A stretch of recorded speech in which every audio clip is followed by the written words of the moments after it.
From VOA Learning English, this is the Technology Report. The Internet is one of the most popular forms of technology. But can using the Internet have the same effect as taking a drug? The answer seems to be yes in at least one country. China says many teenagers have grown dependent on the Internet.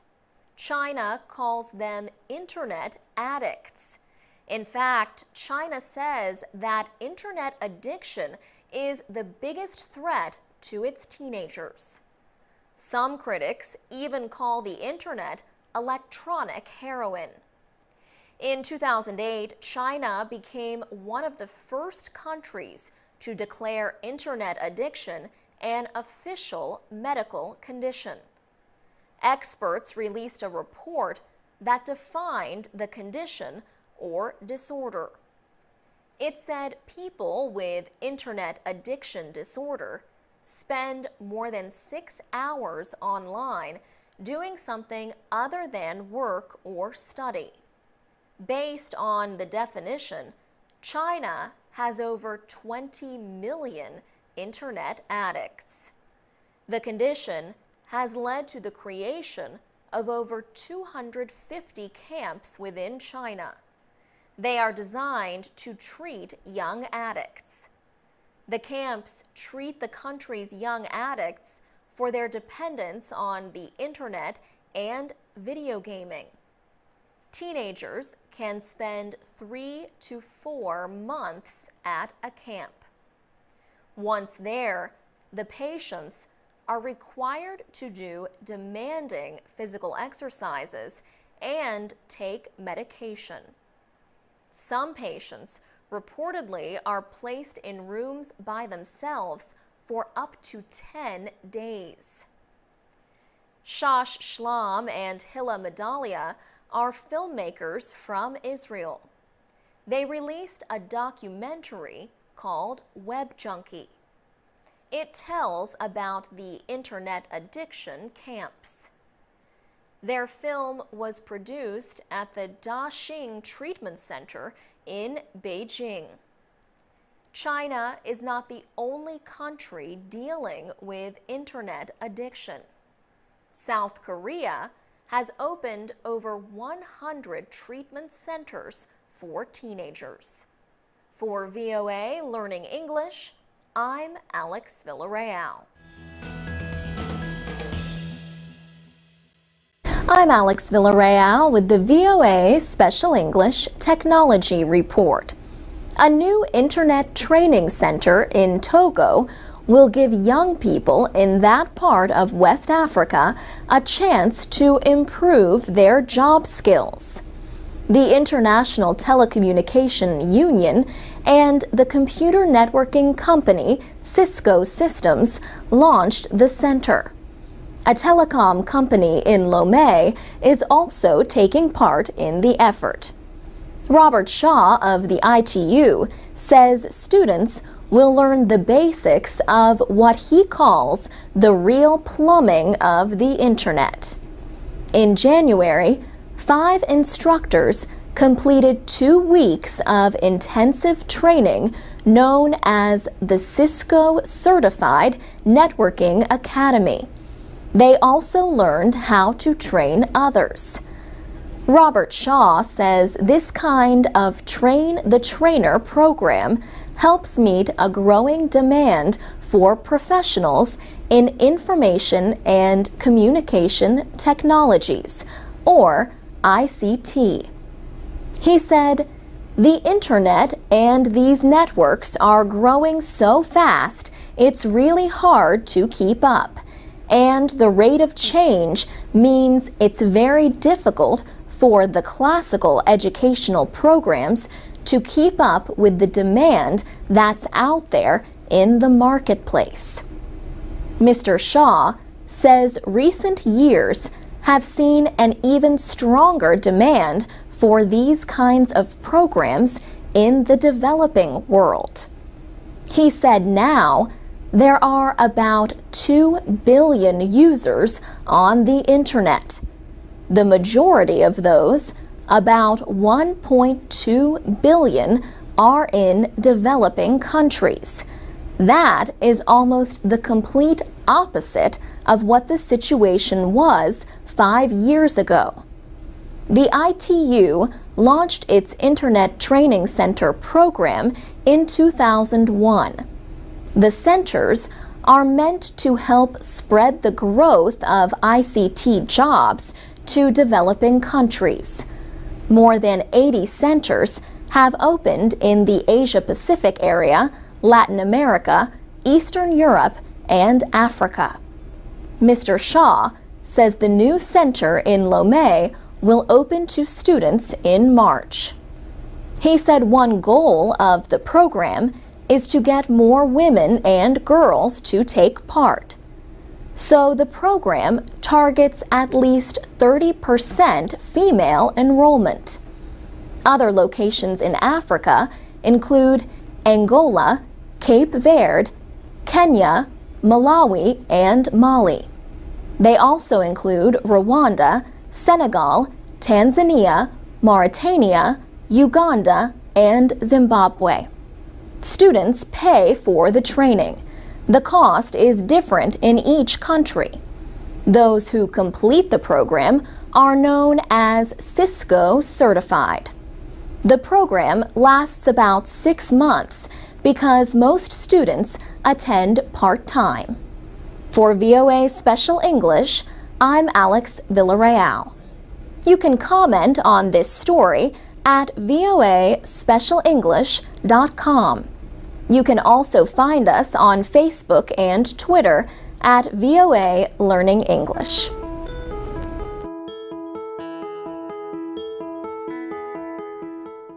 From VOA Learning English, this is the Technology Report. Workers at the damaged Fukushima Daiichi nuclear plant in Japan will soon begin another cleanup effort.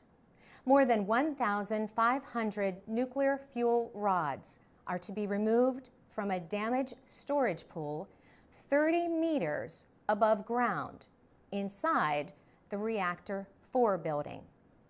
TEPCO, the Tokyo Electric Power Company, owns the nuclear power station. Critics say TEPCO should not be trusted to carry out the operation. However, TEPCO General Manager Masayuki Ono says the operation has been carefully planned. TEPCO had to rebuild the Reactor 4 building after a hydrogen explosion destroyed it.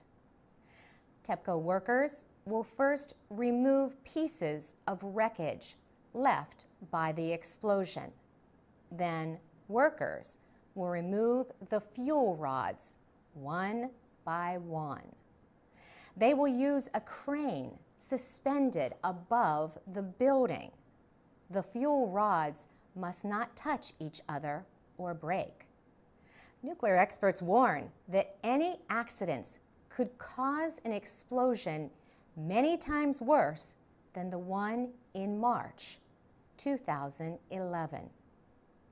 Mitsue Murata is Japan's former ambassador to Switzerland and an anti-nuclear activist. He notes that problems over the past 30 months, including radioactive water leaks, have raised questions about TEPCO's efforts. He says if the worst happens and workers have to withdraw, then it could be considered what he calls the beginning of the ultimate catastrophe of the world. Japan's Agency for Natural Resources and Energy says TEPCO alone is responsible for safety. But to support TEPCO, the agency has sought advice from specialists around the world. Nuclear inspectors have approved TEPCO's plan to remove the fuel from Reactor 4. The process is expected to begin in November and be finished in 18 months. For VOA Learning English, I'm Carolyn Presutti.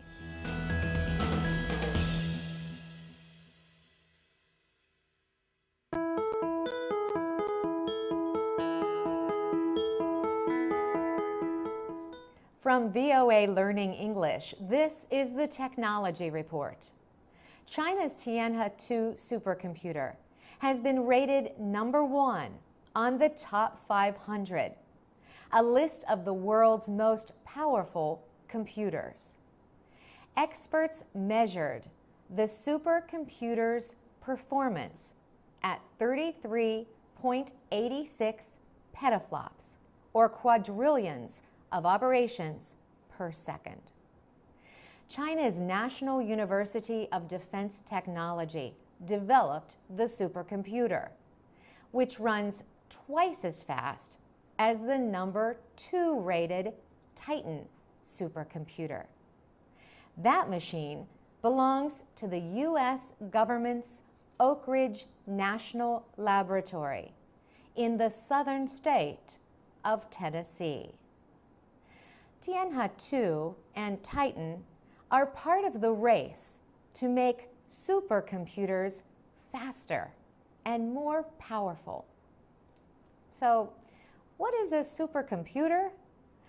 A basic personal computer has one microchip at the center of its operations. This central processing unit, or CPU, carries out a set of commands as part of a pre-designed program. The first supercomputers had a few more CPUs. The number grew as microprocessors became cheaper and faster. Andrew Grimshaw is a computer science professor at the University of Virginia. He says many supercomputers today are called parallel machines. Instead of one CPU, they have thousands. These parallel machines are made up of many individual computers called nodes.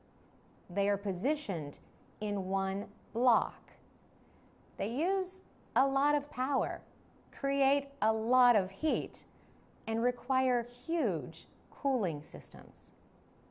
They also use programs different from the ones used by ordinary computers. Professor Grimshaw says anyone with enough resources can build a supercomputer to solve problems that require millions of mathematical calculations. For VOA Learning English, I'm Carolyn Presutti.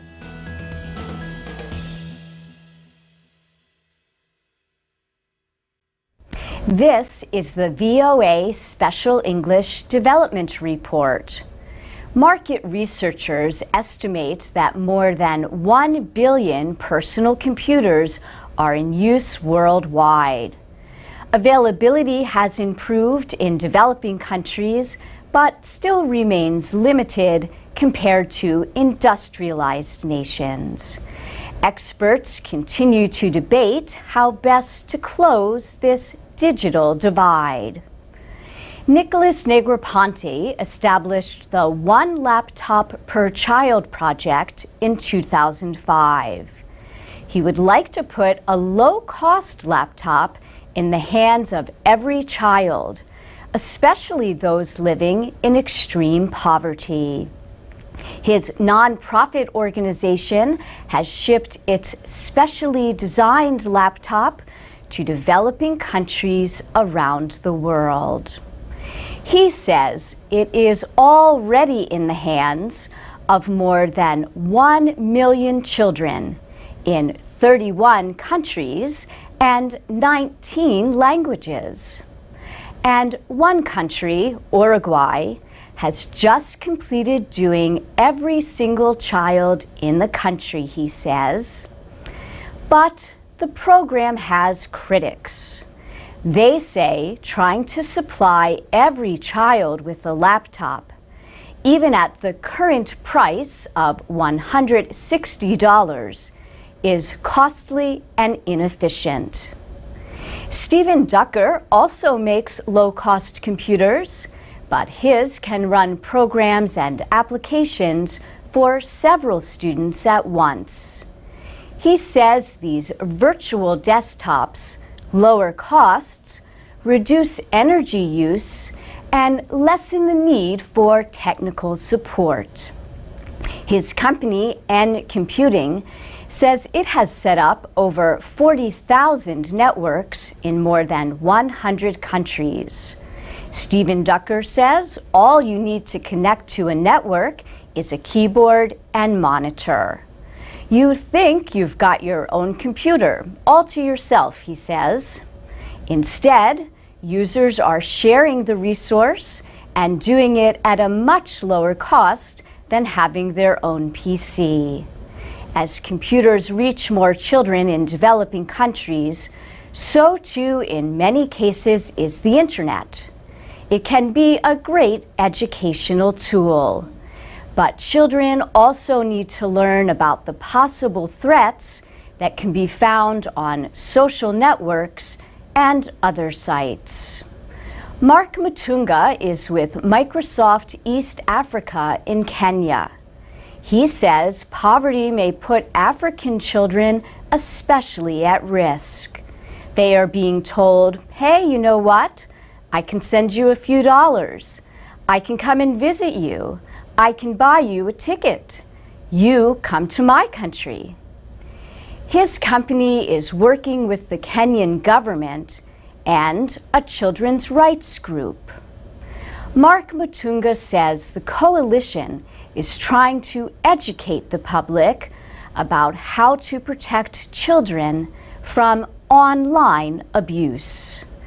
And that's the VOA Special English Development Report, available on Twitter and Facebook at VOA Learning English.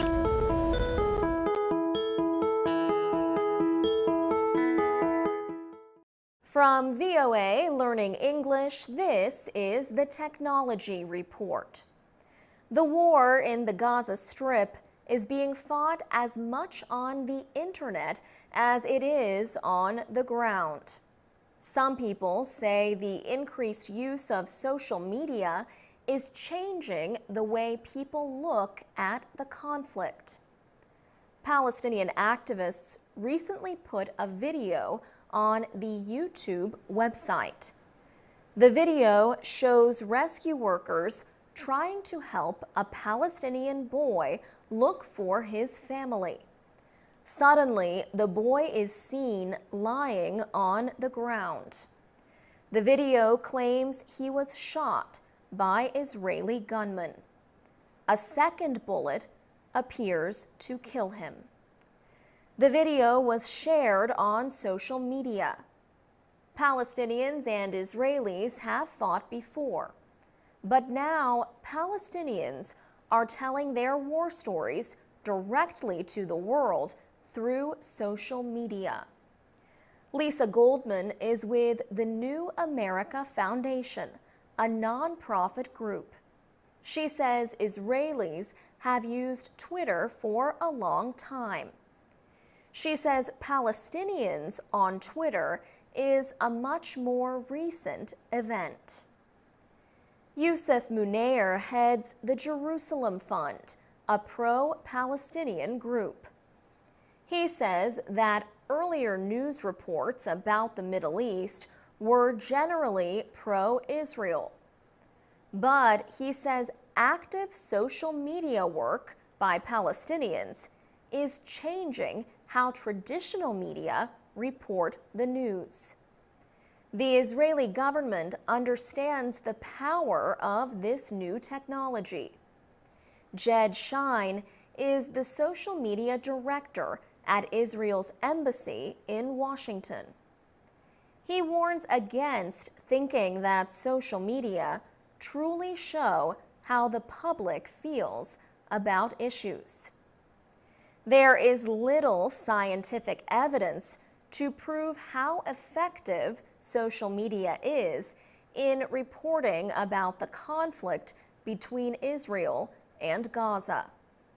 Lisa Goldman says it is important to have news media professionals report from conflict areas. For VOA Learning English, I'm Alex Villarreal.